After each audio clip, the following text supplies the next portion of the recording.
suffering from the administration leaking classified documents on Signal, a social service I've never even heard, or excuse me, a social media company I've never even heard of. But laughable that the administration continues to deny. Let's listen to this for a second to get an idea of what we're talking about. 4 Eastern. Weather is favorable. Just confirmed with CENTCOM that we are a go for mission launch. 12:15 Eastern. F-18's launch. First strike package. 13:45. Trigger-based F-18 first strike window starts. Target terrorist is at his known location, so should be on time. Also, strike drones launch. MQ-9s. 14:10. More F-18s launch. Second strike package. 14:15. Strike drones on target. This is when the first bombs will definitely drop, pending earlier trigger-based targets. 15:36. F-18 second strike starts. Also, sea-based Tomahawks launched.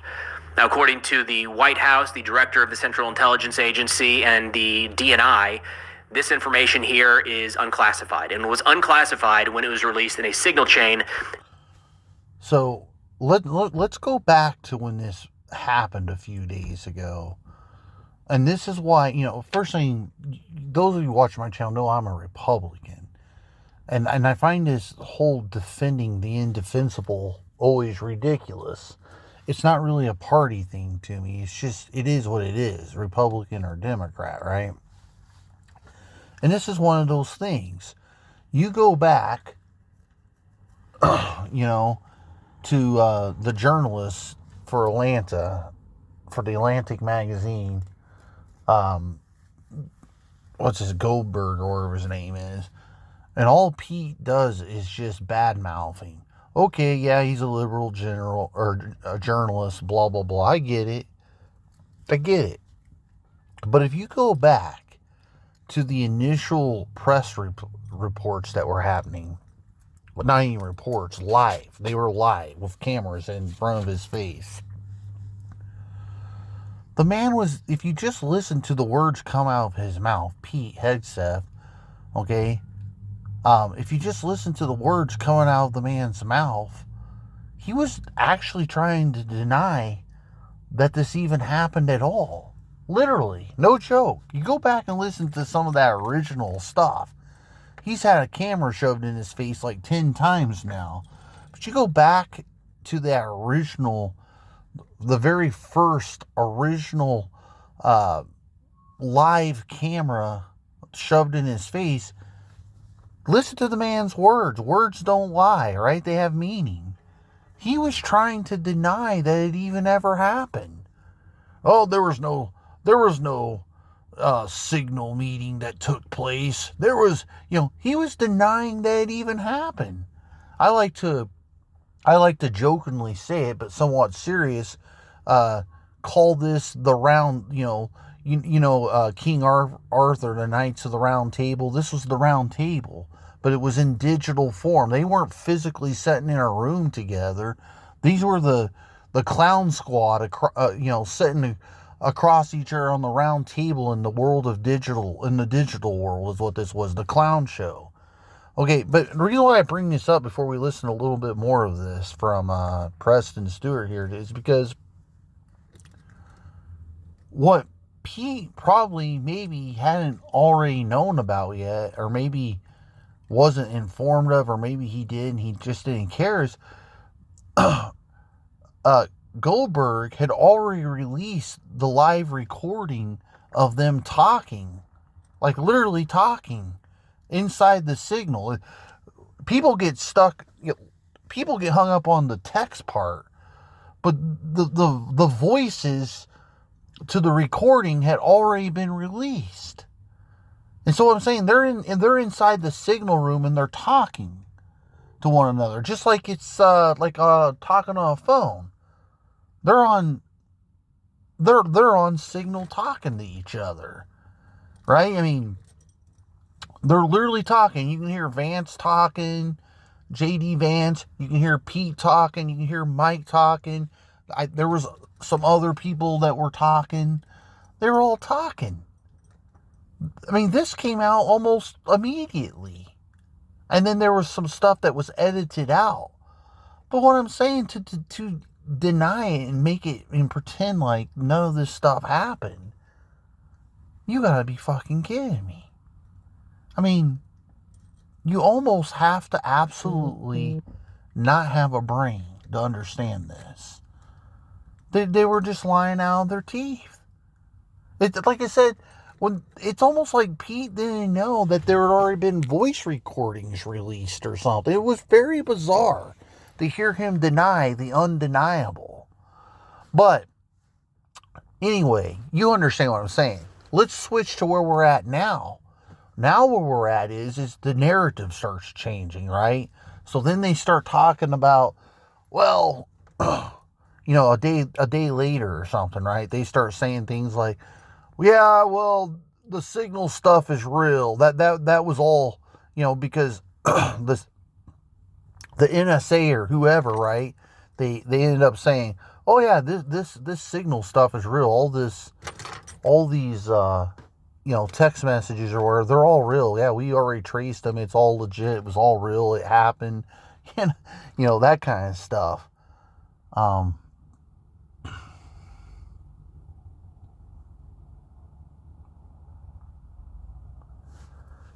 So it's real, right? It's happened. And anyway, I it's embarrassing, I think. I find it embarrassing. It's an embarrassment, guys. And it's going to have, unfortunately for Republicans, this stuff in 2 years from now is going to have, it's going to cause losing the majority is what's going to happen. And it's not just this stuff. It's Ukraine, right? It's a moving complexity, right? But how Trump's taking Ukraine on, all these things. It's a complete shit show. It's a clown show. But once again, I just to go back on topic here, in those voice recordings, you hear J.D. Vance shitting on the European partners in it.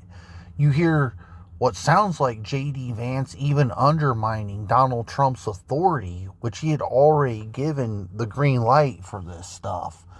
But you have J.D. Vance in there saying, oh, we should be cautious and really think about this or that. And he even brings up the idea of spending money in those. Anyway, it's all shit show. So then you get to like day 2, and then day 2, what are they doing? They changed the narrative, right? It's no longer, oh, this didn't happen. Now in day 2, they're saying, oh, it happened, and the NSA, whoever put it out there that all this stuff is legit. These texts, they're real. They happened. This is a real thing. Okay, so then then they moved to the new narrative, which was, they were pretending like it didn't happen, to now saying, well, nothing released in the signal was classified. Wrong. Everything in that signal, social media room, chat, whatever you want to call it, the Knights of the Round Table, the clown show, okay? Every last bit of it was classified. In theory, it was classified. The reason why they can say it wasn't classified is because it was leaked out and everyone knows about it. Okay? But military code would say troop movements, sailor movements, infantry movements, Air Force movements, right? Movements are classified. They're always classified. Like if you were a junior enlistee, a person with no rank, no power, no swing at all, and you were, I don't know, say even talking to your wife about stuff like this, and she went out and leaked it out to the world, and somehow it got found out about, well, what I'm saying is, you're probably going to be fired. You're probably going to be court-martialed. Court-martialed might be a little bit of a strong word, but you're going to be probably dishonorably discharged. Okay? You're for sure going to get deranked and punished. That's for sure going to happen. But in the real world, like the world of my grandfather or my father when they served, you would probably, in all honesty, you'd probably lose your military career. That's what's so crazy about this. So anyway, I've rambled on a little bit now, but let's just listen. Now that you know, let's listen a little more. Sorry about that, guys. 2 hours before the first bomb started falling on Houthi targets in Yemen.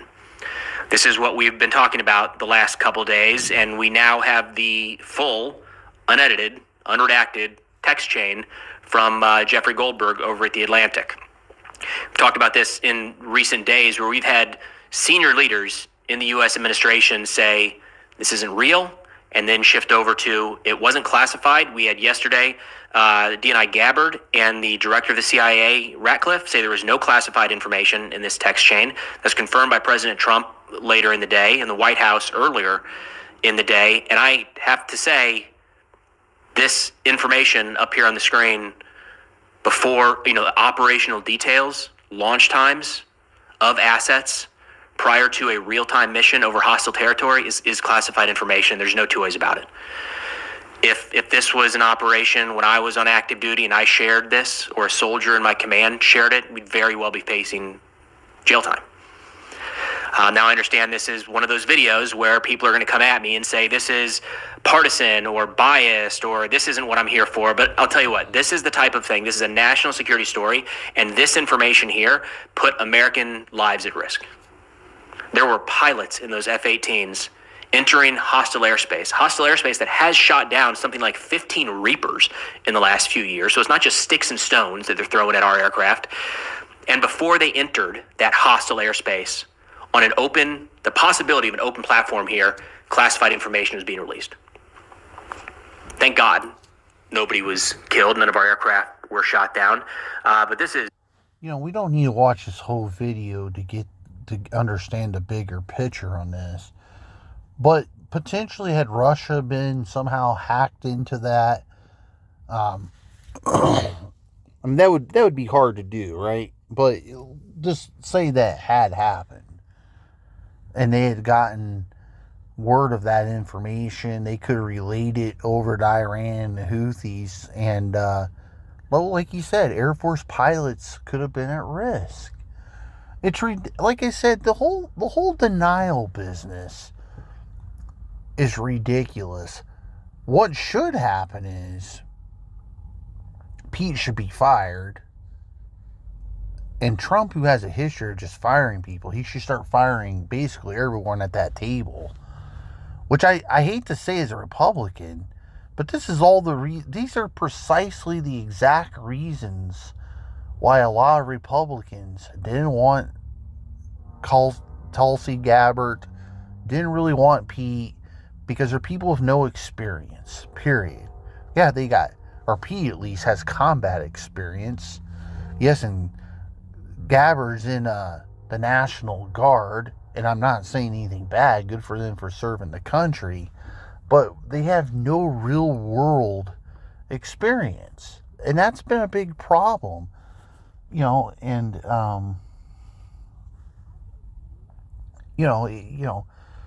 people can make mistakes, but let me just say, this was just crazy. That's why they have,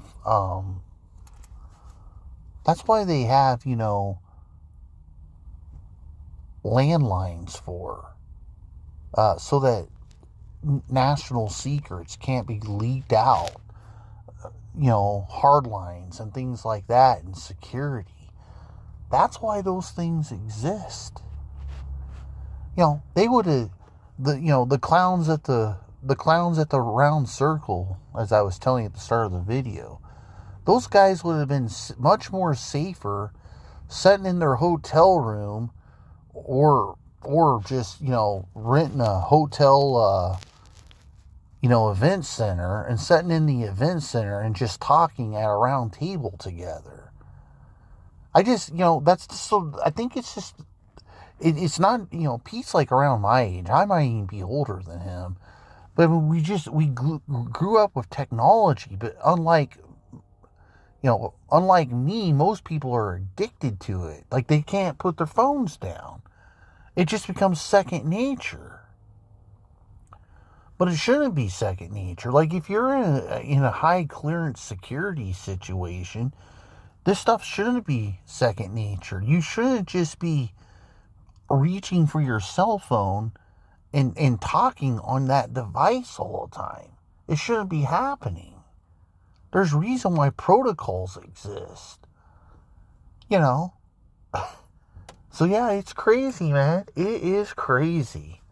Anyway, guys, listen a little more to this. I'm not going to bore you. It's almost 20 minutes long already. Incredibly serious. And it doesn't matter who's in office or what administration, left, right, or center. This is wrong. And we're going to dive into what we know today. So the full text chain was just released by Jeffrey Goldberg over at The Atlantic. And he published this article titled, "Here are the attack plans that Trump's advisors shared on Signal." Once again, in the description below, you will have a gift article, so you can read this in its entirety. I'll also put the original article. I know a lot of these are behind paywalls, but you guys are awesome. We're going to do gift articles here in the description because everybody should read this. In that article, he writes, quote, quoting some of these senior officials that we had in videos yesterday, Tulsi Gabbard at the Senate Intelligence Committee. There was no classified material that was shared in the Signal chat. President Trump, yesterday afternoon, talking about the same thing. It wasn't classified information. He said the statements made by Hegseth, Gabbard, Ratcliffe, and Trump, combined with the assertions made by numerous administration officials that we are lying about the content of the Signal texts, have led us to believe that people should see the text in order to reach their own conclusions. Good. So what we talked about in yesterday's video is look, somebody's clearly lying here, because the journalist said, yeah, that was classified information in there for sure. And then we had all of these senior leaders saying there was not. Well, it can't be both things at once. So let's release the text, and that's what happened. Turns out they sent a note to all of these. The reason it didn't happen right away yesterday is The Atlantic sent notes out to all these government agencies saying, quote, "In light of statements today from multiple administration officials, including before the Senate Intelligence Committee, that the information in the Signal chain about the Houthi strike is not classified and that it does not contain war plans, The Atlantic is considering publishing the entirety of the Signal chain." They said they didn't hear back from anybody except the White House. They did get a note back they did hear back from the White House where they said, "As we have repeatedly stated, there is no classified information transmitted in the group chat. However, as the CIA Director and National Security Advisor have both expressed today, that does not mean that we encourage the release of the conversation. That was intended to be an internal and private deliberation among high-level senior staff, and sensitive information was discussed. So for those reasons, yes, we object to the release." Personally, it looks like they kind of forced his hand, if I'm being honest. Like, he said he had this information, and everybody said, "You're lying about what you actually have." It seemed like the only logical step was for him to say, like, what would you do in that situation, right? They say what you have isn't classified, but you're a liar saying that, you have A, B, and C. Of course he's going to put that out. Yeah, once again, I jump in here on this a little bit. Going back to the start of this video, when I said that they had already released the voice recordings of the Signal group, and you could hear J.D. Vance, you could hear Pete Hegseth, you could hear Mike and Ratcliffe and all these guys talking about the operation. Like, you can hear their voices. Forget the fact that there was text message. You can hear their voices. So, like I said, the administration was, just lying through their teeth the entire time. And I don't care about Goldberg's past personally. He chose, when he wrote this article that was breaking news, he purposely originally did not release any of this classified stuff in it because he knew it had classified information, so he held on to it. But after, 4, 5, 6, 7 days, wherever it's been, of the administration's constant denial and basically just refusing to believe that something happened with the new narrative that it wasn't classified documents and this or that, you kind of forced them to, release what was said. And good for them. Because unless you're just Donald Trump crazy, batshit crazy in the tank, which seems to be a lot of people nowadays, unfortunately, there's no possible way you can view these through any other lens. There's no other context. There's no magic word. There's no other context to it. This was leaked intelligence. Unbelievable. And they deny it. Good for Goldberg. Goldberg's sitting on maybe the greatest story of his entire 30 plus year career of a journalist. Not my favorite guy, but this is probably the greatest story he ever did in his life.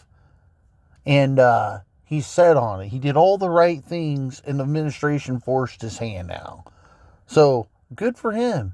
You'd lose a lot of credibility if you allowed the Trump administration to just dictate the narrative.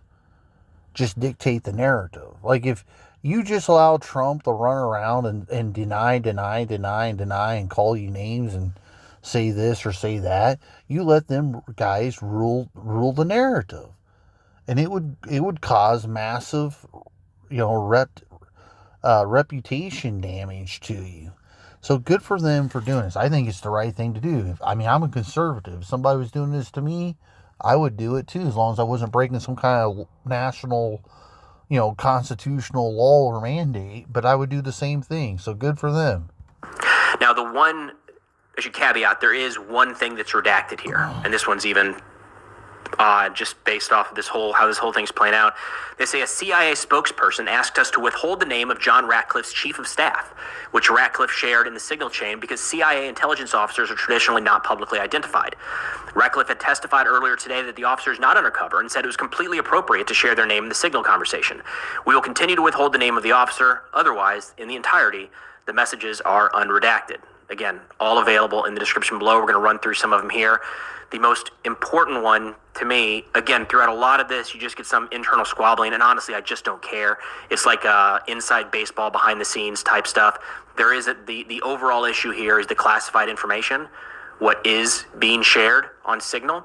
Now, Signal itself has not been broken into, but it can't be used on government devices, so this has to have been used on private devices is kind of where this is coming from. And even if Signal is on a government device, it's not authorized to share classified information. So we've got spillage here, and it's not just spillage about, the JFK files or something years and years ago. It's spillage before a real-time operation takes place where our sons and daughters are putting their lives at risk.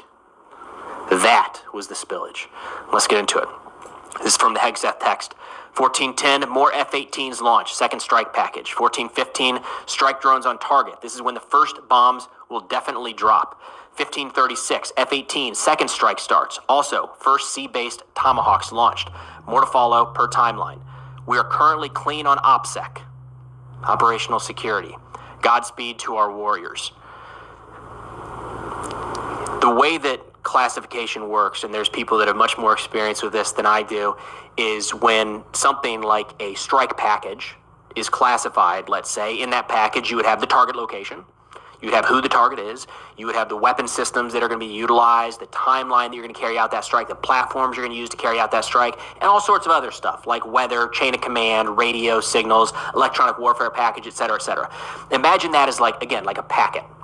When that packet is classified as, let's say, top secret, you cannot take something out of it and say this piece now, because it doesn't have the rest of that information, is now unclassified. It doesn't work like that. Now, you could call that a flaw in our classification systems, but it's the reason that we end up with stuff that's overly classified, way past the expiration date. Why, like, the weather report in this would technically be classified, even though, like, you and I could look that up today. So clearly it's not like from a secure means of collection. But when you have it all in that package, it is classified information. And there's no doubt that with this detailed information, an adversary could piece something together. So they know that we're carrying out strikes in Yemen. They now know that F-18s are being utilized, right? So it kind of limits the location where F-18s can be launched from, carrier-based aircraft primarily.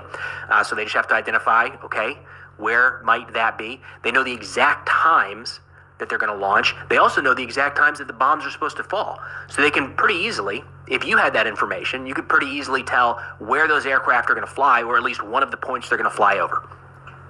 So this isn't a matter of... and I'm going to end it here, but I want to just say one last thing, just to build a little more off what Preston said here. remember in these airstrikes that happened the other night, okay, just remember the Houthis fired at least one, but I think the number might have been as many as 2 or 3 anti-aircraft missiles, okay? Were they probably able to lock on to the F-18? Probably not. But the fact that they knew they were in the sky and just randomly firing off, hoping to get a lucky hit, right? And there again, had any of these classified documents had hit, and they could have said, oh, well, they're over, the city of, I don't know, Mununez or something, or city, and, any, at the northeast direction or something like that, you could have, substantially improved the chances of them having a chance to kill an American aircraft, potentially killing the pilot had he or she not ejected in it. So once again, it's operational security, and they, no matter what you want to call it, this was classified document, and and it doesn't matter how many times Pete tells you no, or Trump denies it, or I think the worst offender personally on the outside of Pete is Gabbard. There's no reason why you deny this. Everyone, going back again, everyone with a brain knows what happened. This is not hard to figure out. And like I said, the Republican Party is going to pay a price for this stuff. This in Ukraine and a lot of other things. What is it? At the Wall Street Journal, was it Katie? Oh my God, is it Katie Blackjack? Or I can't remember her name, but she basically, she pointed out what I pointed out. And she's a graduate of Hillsdale. This isn't a person that went to Harvard or something, or Columbia University. She went to the prestigious conservative school of Hillsdale. Most of us only dream of things like that. And she pointed out essentially the same things I'm telling you. You have very clearly in these voices, J.D. Vance questioning Trump's authority, who had already green-lighted. You have J.D. Vance talking shit about European allies, and he even used the word free lunch, if I remember right. And it doesn't look really all that good. We get it. You look, if you're conservative, we get it. You want the European Union, those members who are part of the European Union, who make up NATO. Not all the European Unions are in NATO, just so we're understanding one another. We get it. You want them to pay a bigger share of the NATO budget. Okay, we get that. But on the outside of that, that's where the shit talk ends. To keep on going on about it is pretty childish. And I've reported this on my other videos. I'll say it again. You already have a European movement now starting to take place where some countries are threatening to cancel their F-35 contracts with America, and moving forward not going to buy American equipment and American weaponry. That's not good. It's not a good thing. It's a bad thing. Once again, showing that the alliance is kind of in a rough spot. And it's perfect timing for these European countries to be thinking like this, because keep in mind, Britain and Japan, and I think it's Italy, they're already working on their own fighter jet program. It's called the Tempest program, and it's being aided with BAE Systems, which creates a lot of American systems.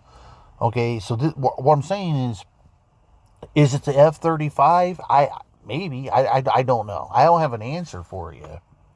But what I am trying to tell you is,